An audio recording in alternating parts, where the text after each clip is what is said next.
Upang makaiwas sa malalang pinsala at disgrasya na dulot ng malakas na lindol, minarkahan ng PHIVOLCS at iba pang ahensya ang mga lugar na malapit o nasa ibabaw ng fault line sa Davao City. Yan ang ulat ni Claudette Loreto ng PTV Davao.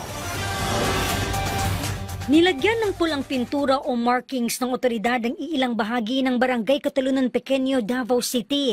Indikasyong may fault o biyak sa lugar. Naging basihan ito ng Philippine Institute of Volcanology and Seismology of PHIVOLCS ang mga lumang aerial photos o letrato sa lugar na kuha pa noong dekada 50.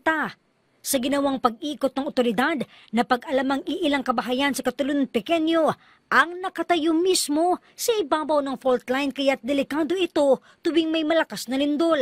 Isa na rito ang tahanan ng pamilya Umpar. Ayon sa kanila, mahigit 10 taon na ang kanilang ari-arian at nang mabili, di nila alam na may fault line pala sa lugar. Safety lang po yung mga gamit, ma'am. Okay. Tapos yung mga senior sa akin, ang mama ko po, kumbaga, senior na po, hindi ko na siya stay sa taas, kumbaga, lilipat ko na po sa baba.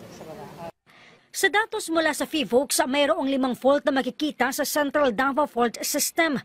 Kabilang nito ang Tamugan Fault na may habang 25 kilometers, Lacson Fault, Dakota Fault, gayon din ang Pangyan Biao Escuela Fault at New Carmen Fault.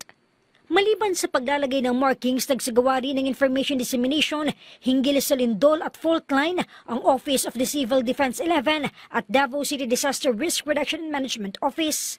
Ang Walk the Fault activity, isa sa mga nakitang pamamaraan ng gobyerno upang maisulong ang community resiliency. Specific na activity, kung man fault, katong liki, dili po na ingon regular, katulamang areas nga na fault. Apan, aduna tayo, di ba? Dili annually, quarterly earthquake drill, di ba? NSED, National Simultaneous Earthquake Drill. Nanawagan din ng PHIVOLCS sa publiko, maging alerto at alamin ang katangian ng isang tsunami. Shaking. So shake. Strong shaking means it is very difficult for you to stand. That's the first sign. The second sign is drop.